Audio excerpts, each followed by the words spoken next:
Because about 90 to 95% of the time, they just tell you. They're so shocked. They're so not used to it. They're like, let's kick things off. Tell us, how the hell did you get in real estate? What were you doing before that? How did you get in real estate? last game, high school football. Next Saturday morning, mom wakes me up and says, don't come home until you have a job. Football's over now. And when my mom says that kind of stuff, she's serious. So I went out, I begged at the new Pizza Hut to give me a job as a delivery boy. Started there, went to North Texas for college, but stayed at Pizza Hut, worked my way up to shift manager, assistant manager, eventually got my own restaurant as a general manager. 8 years later, a guy comes in from corporate, says, you know, we should have never promoted you. You're nothing but an overglorified shift manager. And I realized at that point in time, I have wasted 8 years of my life. Like this pissed me off and quit right there on the spot. Didn't know what I was going to do. So cashed in my 401k, bought a property on a sandwich lease option. So I'm not going to go into the details of what that is, but if you look it up, it's a complicated little strategy there. And I became a cart boy at a golf course at 26 years old, just trying to figure out what I wanted to do with my life. And Cassie was my best friend at the time. I was dropping her off at her bartending job. And she said, we should start our own business. I said, okay, let's do it. So we had a couple of failed ideas there that didn't really take off, but inevitably 13 years ago, as of 5 days ago, we started our first business. And, you know, from there, it kind of transpired. We're entrepreneurs now. We can do whatever we want. Yeah. We were doing insurance supplement claims for contractors. So hailstorm comes, insurance says, here's $10,000 for the roof. We were picking all the items that they missed, boosting the claim up and taking a percent of that boosted claim. Yeah. I realized my employees did not know how to talk like a contractor. So I decided, let's go out and door knock, let's sell roofs so we can actually talk like contractors. We started getting roof jobs, making more money doing that. And eventually we got hired by investors to start flipping their houses. We started doing remodels. Listen, we taught ourselves, we bootstrapped it, baby. We came from nothing. And 2014 is when I spent $65,000 on education to learn how to get deals off the MLS and sell them on Craigslist. That's what I got for $65,000. And it gave us enough to know what an assignment was, a double close was. And the first year we did about $750,000 in assignments, and then 7 figures plus since then. First couple of years, we only did MLS because we didn't know any better. Yeah. And then eventually Cassie and I went to a big RIA here in DFW. And when we left, I'll never forget, we were driving home and I said, hey, you notice how no one else does deals off the MLS? They're always talking about this direct to seller. I think we're doing things the wrong way. And so we figured out direct to seller marketing, and it's been crazy ever since. Wow. And so give us some numbers. Tell us, like, how many deals do you think your operation has done in the last 12 months, ballpark? 12 months? Man, I don't know. That's a good question. Probably, let's say 500. 500. During those 50 days, I sent out 160 plus contracts, 122 got signed. And right now we've closed about $740,000 from those contracts. And we still have I think we have 30 properties right now in Dispo on InvestorLift. So we still have another 30 to sell. You're crushing it. You don't have a big operation. Like, how many people you got in your operation? So it's me and Cassie are the owners. We have a bookkeeper, we have a TC, and then we've got 4 Dispo and then 8 VAs. Wow. So super lean operation. That's why I always said you don't need a ton of overhead. You just get some Google Ads leads. Like, your business model, correct me if I'm wrong, your business model is pretty much buy the leads from iSpeed to Lead and Lead Zolo, get on the phones, close them, take those contracts, get the photos, throw them on InvestorLift, dispo them. That's essentially your business model. Pretty much. And listen, it's changed over the years. I mean, there was a point in time in 2018, we had 74 employees across the country. We had operations in Alaska, Hawaii, Arizona, Alabama. I almost bankrupted our company.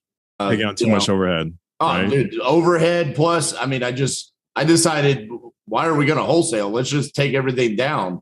So we were buying everything, because with success with wholesaling, you gain access to private capital. So from that point, I decided, let's just buy everything. Didn't have the right systems and processes in place, and I tried to kill my operation.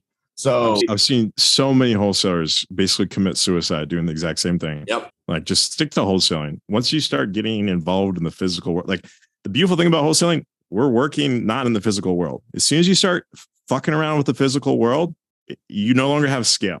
Yeah. And then the overhead all starts those deals, out. 160 contracts sent from sitting right here. I'm not going to view one of those properties. I mean, I look back and I laugh at myself 5 years ago. I was like, I was a dumbass back then. I don't know we all do that. If I look at the shit I was doing 5 years ago, and then 5 years from now, we'll probably be laughing at what we're doing right now. Like, you just always level up. Can you give us like a crash course basically on your closing style? Like, what goes through your head? What do you do on the phone that's different? What do you see other people messing up on? What's your approach to the call that allows you to have these kinds of numbers? Yeah. Start with, first and foremost, I'll go through the entire process, but first and foremost, don't try to talk like me, because I don't try to talk like you. Talk like myself. And I think that is number one. People will respect the fact that you are being genuine and you are being yourself. So start there. Okay. Now, in the process, a lot of these are inbound leads, right? So specifically talking about speed to lead, lead Zolo, BC, things that have come to us. You want to verify that they still want to sell the house. Okay. That's first question. Hey, is calling to see if you're still looking to sell 123 Main Street. Yep. How much are you looking to get for it?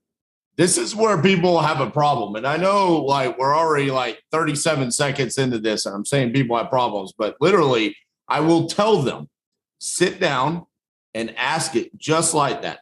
How much do you want to get for that property?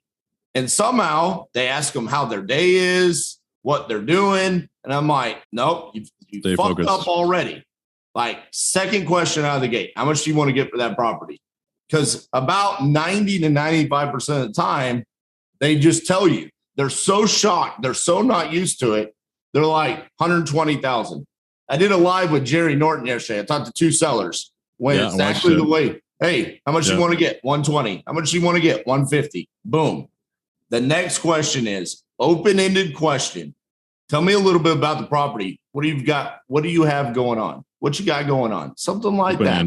Very open-ended. Here's the reason why you ask it that. What do you have going on? They're going to tell you what is the most important thing to them to talk about. They're not going to go talk about something they don't care about. So if they want to talk about financials, they want to talk about the tenant, they want to talk about the condition. This is them right out of the gates explaining their motivation and their pain points. So it's funny because my calls are so short and concise. And the reason why is because we're getting down to it so fast. As you haven't heard me talk about wanting to build rapport or anything like that yet, right? Yeah. It's right out of the gates. I know their price and I'm finding out their motivation. And as they're talking, they're pretty much telling me their pain points. As they're talking, if they don't want to open up, you have to continue to ask open-ended questions, okay? Continue going down that path to learn more. If you haven't gotten enough, maybe you have to pivot. If they want to talk about the condition, or they give you the generic, like it's 3-bedroom, 2-bath, 1,800 square foot. What else do you want to know about it? Flat out tell them, listen, you just came to my website. All I have is an address. I don't know anything about your property, but I might be interested in writing you a check for the property. So the more you can tell me, the better this is going to go. Yeah. And from there, just shut up. A lot of this revolves around shutting up. Okay. Yeah. It's not about us. It's about them. So the more that you can ask open-ended questions and make them do 80, 90% of the talking, the better that you're going to be. Once you've gathered all of the information that you need, condition, occupancy, you understand their pain, now you need to dial down and start asking close-ended questions to make sure that you're prepared for your offer. So for example, if they never mention anything about the big systems of the house, roof, foundation, HVAC, hot water heater, things like that, start asking close-ended questions about that. Tell me about roof. later in the call. A lot of people start out with that stuff. Right. So once you've heard everything that they are willing to just tell you, now you dive in and get all of your little details, right? Yeah.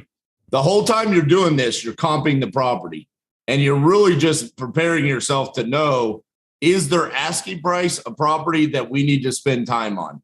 If it's not, you can just end it right there and say, hey, listen, at 120,000, I don't think I'm going to be a good fit for you. It looks like you're asking about full retail. You should probably list that with a realtor. Pull away, straight up. I don't want your shit. I'm not your solution. Because right there, they're going to come out, and if they are motivated, they're going to tell you, whoa, hold on, no, that was just a number. I mean, I need to sell the house right now. They'll come out with more pain and more motivation. If it's a good deal, it's where you insert those close-ended questions, and then you hit them back with, if I can cover all your closing costs, there's no realtor commissions, anything like that, what's the best price you could do for me? Because at this point in time, they've opened themselves up. Inevitably, they normally price drop themselves about 10, 15, 20%. And then at that point in time, you ask what their email is and you send the contract. You never even set a number. That's the ideal close right there. The reality of it is that we only close 1 out of 7 anyways. If you got numbers like you, most guys are lucky. Those are my numbers. 1 out of 7, 1 out of 7 on speed to lead and lead Zolo. Okay? That's incredible. So say you're 1 out of 14. Okay. Yeah. Still, that means 13 are going away anyways. Yeah. So be aggressive on the call, because those are the ones that are really good deals. And they're the ones that we want to be fucking around with. Yeah. Like, the reality of it is the ones that are difficult to close and we have to push and all of this mental manipulation and with the sales scripts and stuff like that. That's where it turns out, man, we're staring at a $5,000 assignment and they're pissed off. They don't want to give us enough time. There's title issues. Like, be aggressive, filter out the people that you don't want to do business with. And at the end of the day, remember, you are the buyer. Yeah. I say this all the time, Robert. Real estate investing, wholesaling in particular, is the only industry that we do sales training to buy something. It's so true. No one had to teach you how to go to fucking Target and buy a tube of toothpaste. Yeah. Okay. You just go in there and you say, I want that one. And you grab it. And then you go and you pay your money. Why don't we do the same thing when it comes to these houses? Hey, I don't know anything about your property. Sell me on your property. Why should I buy your property? You got to flip. And it's amazing when you tell a seller to do that, because, man, naturally they have their own sales skills. They'll tell you everything that you want to know. Joe's asking, do you change your sales process when the lead comes in from a cold caller as opposed to inbound from Google Ads or something like that? So funny enough, no. And here's the reason why. Because my VA calls them and says, do you want to sell? And if they say yes, it's a lead. Okay. So yes, they want to sell. They ask what the price is, what the condition is, and what's the occupancy. That's all my VAs do. Okay. So 4 questions, the 4 pillars, right? Then it comes to me and I call them back. If they haven't given a price, I'm going to ask the same thing. Hey, this is RJ Bates. Just call and see if you still want to sell that property. You think you talked to May the other day? Yep. What you looking to get for it? And magically they tell me. And I'm going to tell you right now, I don't have some magic wizard sauce that goes through the phone that makes them say it. But more often than not, they give it to me. If they don't give it to me, then you say, okay, tell me a little bit about the property. What you got going on? They tell you. And then instead of hitting them with what's the best price you could do when you're done, you just ask them again. So you didn't have a number in mind? Because, I mean, dude, I don't want to waste each other's time. I'm sure you've got a number right now. And one of my favorite lines to use as well. They just won't give it to you. Ask them, are you afraid that I'm going to offer you more than what you're going to tell me? Because I can promise you that's not going to happen. And then they'll be like, I promise you that's not going to happen. It's not. Or you just drop the $1 offer. I've done that before. When I'm really feeling myself, it'll be like, all right, $1. What's your number? Love it. Savage. Go ahead, Davis. Hey guys, by the way, RJ, congrats on the Closers Olympics, man. I was watching that. That was pretty epic. So right now, my brother and I, we're calling it the Wednesday playbook. So we're like rushing to get to the 100K from that time we talked, and we're actually like funding and closing this month. We're going to be right there. So we're looking to shift, like Robert said, like we've done 2 months of like outbound leads, and it's, everybody knows what cold calling is. So we're going to shift to the PC model. I think everybody's been talking about how much success that is. I guess my question, and curious to hear from both you guys, do you recommend going with a done for you situation with like LeadZolo, where you're just paying, they're doing everything themselves and sending you the leads? Or would you guys think in this situation, recommend getting set up with like an agency that'll build out like your own website and make it more customizable? I guess starting out in the PC game, what do you guys think is the most effective, and I guess, the biggest bang for your buck? I can answer that pretty easy for you. Do you want to stop the momentum that you have right now to go meet with an agency and talk about what color you want your website to be, and where's your logo, and what's the copyright, and how to spell your last name again, because it has 3 fucking F's in it? All of this bullshit that you're going to be dealing with to get that set up, and then hire an agency that you hope, first of all, they're taking a piece of it, right, to run this for you. Same thing that LeadZolo's doing. Or you could just say, hey, LeadZolo, $100 per lead, and I want, what's your market right now? Right now, we've primarily been in North Carolina and Georgia, but we just started doing Florida, and we're also doing Alabama now. Oh, bro, those are like 4 of the top markets to get deals from LeadZolo. It's all day. I'm just telling you right now. Yeah. Go cherry pick deals from Speed to Lead. Go on to Speed to Lead's website. Wait on it to say poor condition, vacant, need to sell ASAP. Snipe that one. Got it. And then LeadZolo. Say, hey, send me deals in the southeast part of the United States, and you're paying $100 a lead. That's going to be, Robert, correct me if I'm wrong, that's probably going to be cheaper than what you're going to be paying if you're running your own damn PC. 100%. Right? Yeah. When you first get started, don't try to run your own PC account right away. Let's say you have stacks of cash in the bank. Because, a lot of people, they try to do everything. What you got to do is you got to master one thing at a time. And the first thing you got to master is closing the damn leads. Forget about everything else. Just get on the phone, and until you're closing at least 1 in 10, don't even worry about anything else. Okay. You don't need business cards. You don't even need a fucking website. All you need to do is get some leads. All right, guys. Thanks so much, RJ. Appreciate you coming on. Appreciate you guys. Thank all of you. Let's get rested up this weekend. Come back Monday and crush it again. And next week we'll be on same time, same place with another office hour. So thank you so much, RJ. Really appreciate it. See you guys.